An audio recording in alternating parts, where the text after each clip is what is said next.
onaku lwo bakwata Bobi Wine yagenda okwogerera yasanga ku kisaawe nga sitera sebalwali wampewo ku kisaawe bamukyuse bamugabe bamuze ewa eri ekiralo bamutwala bamusire ekiralo nze sirwe nagikomo kitegeera.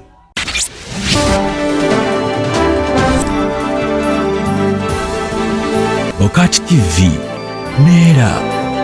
Okay, tuli ku Bokat TV olunaku olwaleero genda subscribing era likinga or following. Leero tukoledde Naggalama ku kitebe kya Sitio Properties batunda ttaka mu bitundu byonna mukono bagimazeewo. Mukono yo yalikewo bagimazeewo mu kugitunda ate okugula n'okugula. Bw'oba oyagala ettaka eriri mu alaali olina kujja mu Sitio Properties. Bw'oba oyagala ettaka eritaliko nkaana olina kujja mu Sitio Properties. Bw'oba oyagala ettaka ery'okugobagana genda onoonye abalala. Era ffe teriri mu misinde kubanga ekisooka tuli busajja butono ate mutufu butule ate tukole tutya. Nze Sula Ssenyonga nine Nampala Yusufu babuzeeko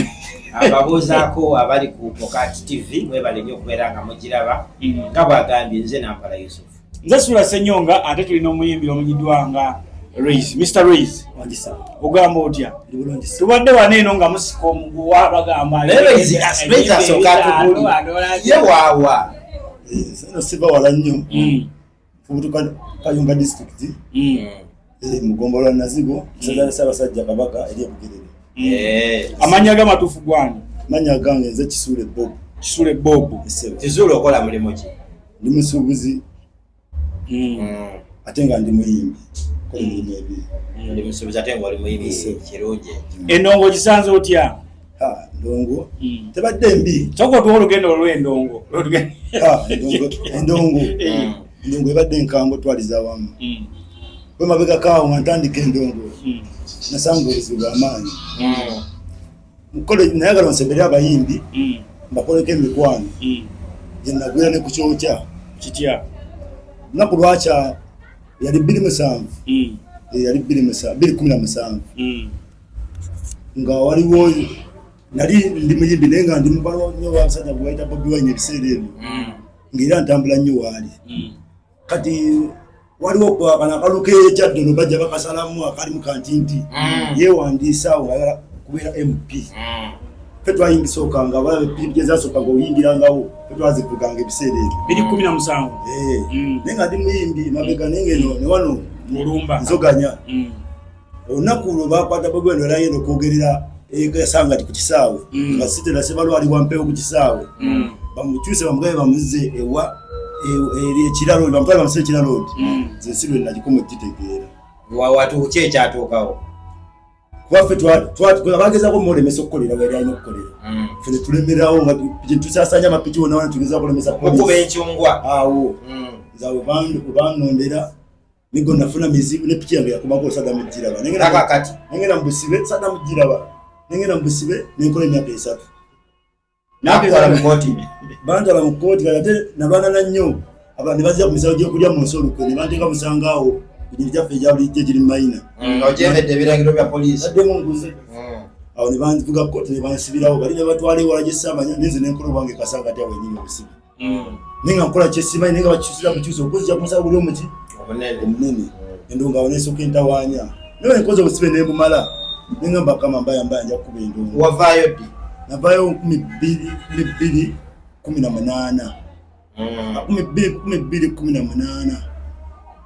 struggle n'ogivaamu awo nefuna bbeeyo nenzidebwe naye nga mpoza mpawa nere malaya ne bagunsingisa nenkola obusibe bwa convict myaka 2 awatali fine awatali kintu kyonna bagenda okusiba alina omukyala nalina omukyala wamusangawo nantula gayazaawo omukyala wamusangawo osooka otubulire omukyala nno yampuliriramu nalina akayumba mukyalo ene Bugerere waffe ke nalekayo namugamba giwunye gweddeeka n'abaana natandika olayo namusangayo nga gyali namuleka olubuto nayagenda wakibala nateekawo nefuna bbeeyo nenkola ekyo okitegeera awo wali oliseyo oyo omuwulidde yateekawo nafuna bbeeyo addewo akafunyise olubuto wakiraddeyo nga ndi museefu nnyo kati omuziki ne guddamu emuziki nkomyeyo nate ate era situdde nkomyeyo n'olimba lwekukomera wetandi sinalwo fanaganako ne Walukaga yayimba bwino ya manyi nze nkubye komera buli muyalira babwe nze nalira babwange kibandi batereddewo kiki ekiri munda mu komera eyo nawe ebikubya akuluma n'enkoko ebikulu sabinyumya ebyo byaffe bya munda komera kirala nnyo wakuba ku gundi ku chapati omugezi Segirinya yatugabye chapati chapati ezo no munange Segirinya agendo zogerako lutalo yasobola okunyumiza chapati ezo okuzisiika bana ng'atandikiriza okujja okima bamukwatirako ekatooke ne bamusiikisako chapati wasiikako chapati ebyo byangu nnyo sana byogera kokankwekana akadini omanyi okubaita okuba kakabirizi kati mukomera lumu mwezi okuba nga bazimbira abantu nga 3 nemujibakamu 8 nga weba kolubirizi bwoti kabirizi kano bweti ku ttaka ate muno omuntu akutegeri ku bigere byo naye bakakabirizi kwegamba nga ulama twatuyanira munene okukyuka ku 8 eyo mukyukira bulungi kutya kati tukyuke akade kavuga yaga tukyuke nkuveko manyi kyawete kukomera myaka eyo nanga weba kakukabirizi nabeerayo naye nga ndi musanyufu kubanga nalabanga sajja wange amaana afuuka MP nga nze gyendi ne gasinamba yonna nakati era nzoganya mu magezi ne bakulambulako abali bamanyi kuba nalimbira mugazi awo nalina abamanyi bangi bajja bakuntimu ya Kyagulanyi yamanya nti babatutte kwegamba ebiseera ebyo abamu twabatuawulayawula enkola gye batukwatamu yeta nabakufukola nyo ttimu erondoola basibe bakoze eki kuba yali ajja bazimbi abufuzi kati ng'olina kwerwanako nga gwe ebiseera ebyo abasigala balemezaamu guguna pulezidenti zabalonde naye mabega eri olugwamu n'otoba ku lulonga gwe kino asala amagezi omusajja yanyambako yalina munyankole weewuunye baisere ebyo DPC yali muganda nga bamuyita kawalya wekajanga ti noli muganda n'agamba byakisibu yabufuzi n'agamba akuyame kute ku kisenge kino nandyako mbu namenya n'enzi nenkola ogwo omusawo okusinga okugenda kugulibwa bayine babavuga eruzira kitalya zinenzigale kasana bavuga ekitalya bavuga eruzira baliwa neyema kijinja kirinyi zinenzigale kasanga ti nenkolera obusibe bwange so kati omuziki oze kuba muziki komera tuba nze ne komera kati bwino oluyimba lwandikira mu komera oba wamaze kuvaayo natuka mu komera ina feeling ekomera nembandika mu oluyimba ninga naddayo nja kulukola kati sofa wakakolayo lumu andika bwomanyi music tosobola kubanga kuba mu komera nojja n'otendera mu studio ngawaddayo wasobanga mwana muto kuba tolina kyolina olina nyimba meka endikodinga oba ennyimba zenjiyiza zonna wamu mpeza 15 enjiye naye ovika endikodinga nina okale enjiye ina 15 zisuka nkwanya nezinawandikako ekitundu nendekaawo nanezinamala omaze mmanye ozirina mu bitabo ne mu mutwe ndiwandika 15 ate nga zonna nzimanyi mmoto nengamba kukuba kapera kuba lupabudo buzibanga balumukulumusirudddamu nzimanyi ate okuwonako kuba abayayi bali bajja kuzibba naye abantu bagenda kulinda olwekomera luno walumaze balinde olwokubiri olwokusatu olwokuna olwokutaano olwomukaaga olwokumi bagenda okulaba nga ate ziri endala otandise okuddamu ze wasooka sinyawuliriza kati oli bakigula luggi ngiraleeta kabonamawanga ndeeta music kati ate atamanyi komera kuba ekintu okitegeera oyimba music kikaki sintatambulira mu rege afurege bwentu afurege neraga mukuba nenga nasinga nnyo okukola afurege rege mukola ngaani muyimbi kyoyo gwokomera omusajja yanjigiriza endongo ya afurege wadde saali mukwano gwe enawuliza music bamuyita Maddox Matimba kuba nali saasoma balegewe nenze era nengezaako nengamba nti saala kuba tebifaanana ye nenkyusa nkozi kakwe atatula mu maze kuba saasoma kiryawo abadde abakubanga lege nga nyuma naye nga bakuba luzungu alakedde naye nga nze ataasoma luzungu nayimba ntalege mu luzungu bikabuyagala nga bidduka bikutukayo Maddox wakuba lege mu Luganda nengamba ok namagembe kwenagala naye nenzikakkala naye nga kankole oluyimba okukola lege ngaoyo omusajja wayita Maddox Matimba ugambe tewasoma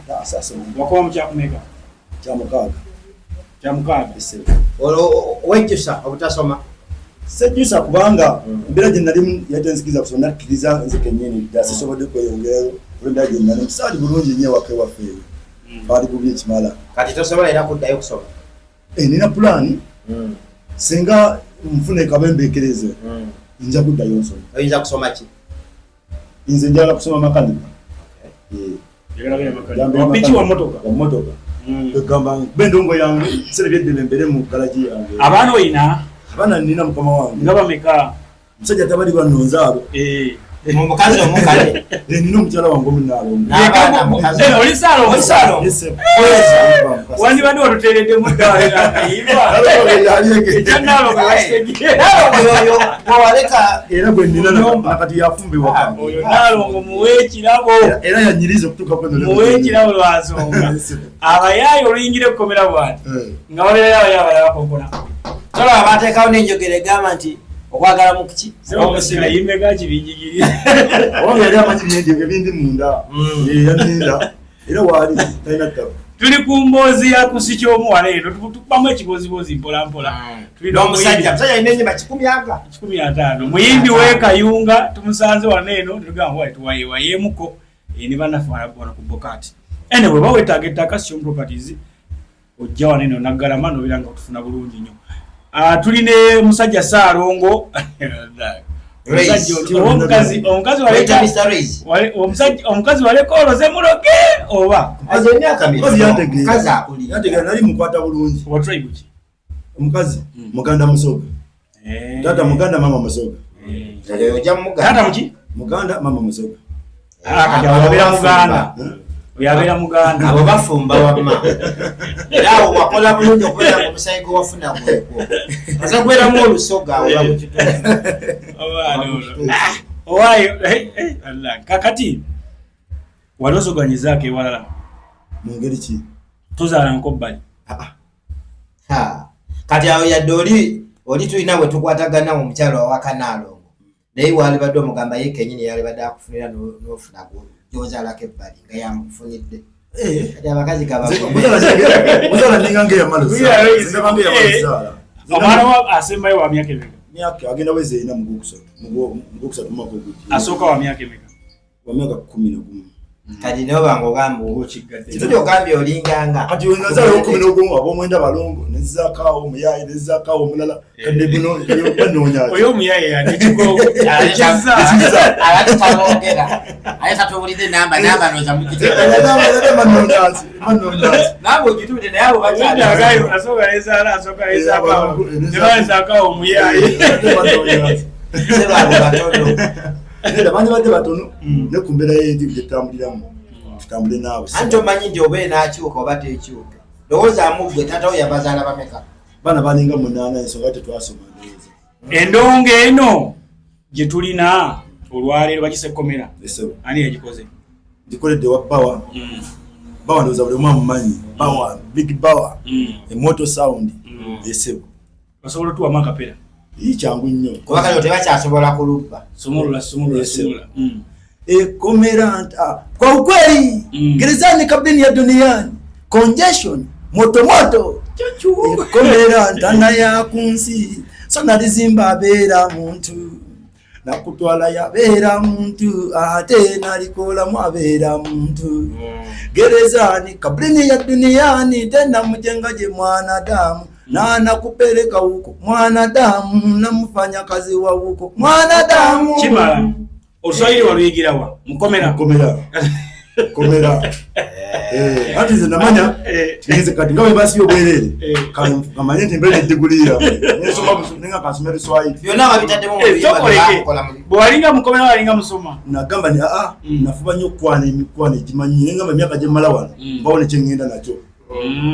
wafuna oluyimba ofuna oluswahili kati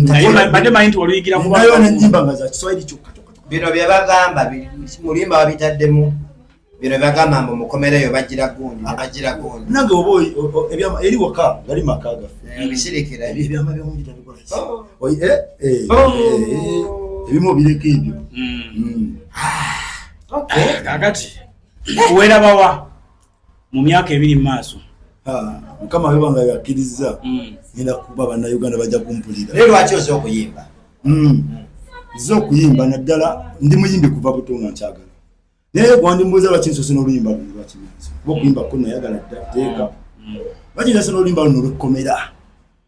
ndabira dda nga kintulugunya ku mutima abantu bangi bali mu makomera abamu ne babeerayo nga tebazza musango nganzi seriyo abazza emisango bo basana babeereyo naye ate namba esinga omusango waguza lwakuba si gwe bakuvunaana gwe wazza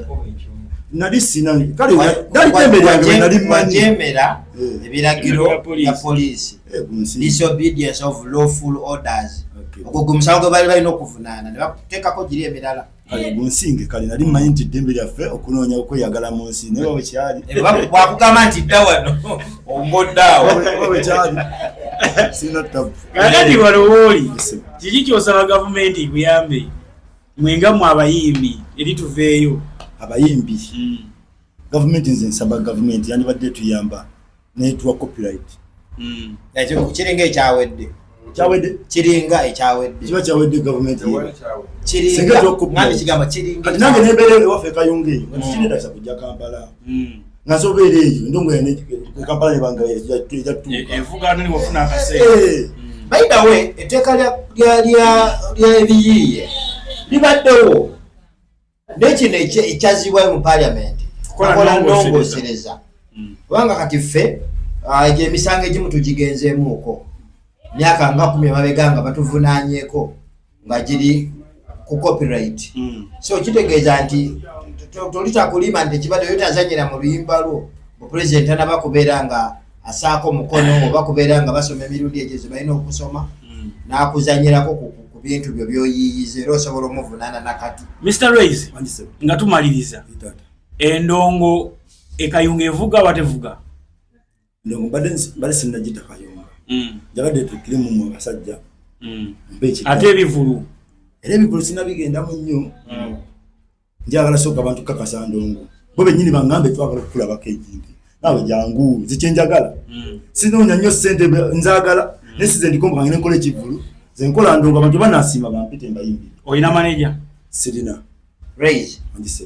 wale ulideko mu bigo bayita Raise simira na uli bali bitosina bali bamita Raise simira Raise to muri amako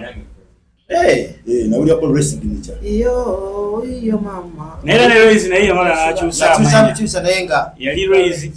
nechuka nayo ngala kwa sugar Raise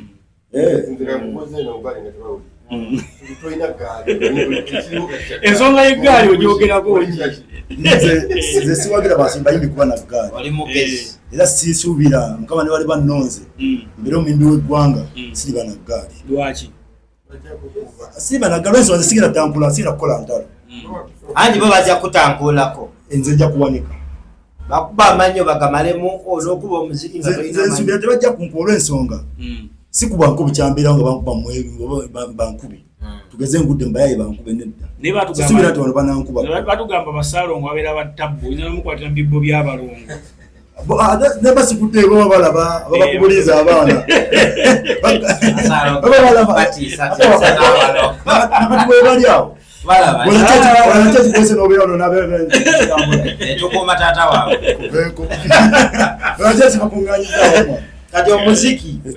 olina video mabegeri na video zinasooka okukola mabegeri ni babaita kimyanso naye eyumba lesa giza nkomyewo n'ebipya mu birowoozo weri bagita kimyanso oli bagita kimyanso video simbi naye kale basiibula beekayunga ntwala omukisa guno okusibula abatulaba oba batuulira manya gange ze Mr. Raise International naddala abantu b'enazigo kangulumira nazigo akabuga mwenzaalwa abali mugombola yaffe ennungi nazigo esaza Ssaabasajja Kabaka eri Bugerere manyi muwuliriza nnyo ebifa mu ndongo saba kayimba kange mukagale mukateekeyo nange mbeera omunene manyi nti kayunga evaayo omuki omunene banaabira Masaka yokka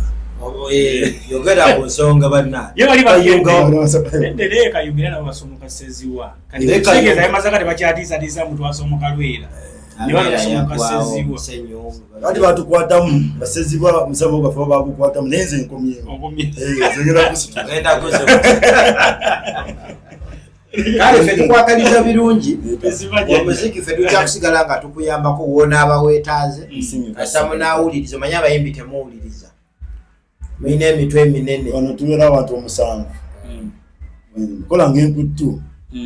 kumwena bali mubasaba musalire bonna omusamu nga emusajja gwe wagamba otya naye bwe tukusalira gwe weeyongeddeyo oba tokyadda mabega nze tukere Nalongo n'agamba abo bayaye baveeko Nalongo abo bannalongo tubamanyi waliwo gwe bakwekabira passport naye katubireko ebyo tuli byogero. Anyway, Bokat Studios olunaku olwali tubadde mpozi ate ne Raise muyimbi mwana we Kayima muwagire ayina YouTube channel ye ojja genda onoonye Mr. Raise International ojja kubeera mu mfuna bulungi nnyo ne ku TikTok bw'atyo atambula bulungi nnyo. Gwali wano ku Bokat TV genda omukyali ye nako subscribing o like ngola ne ka video ke mpola mpola endonge evuge. Mbere bulungi. Mweraba.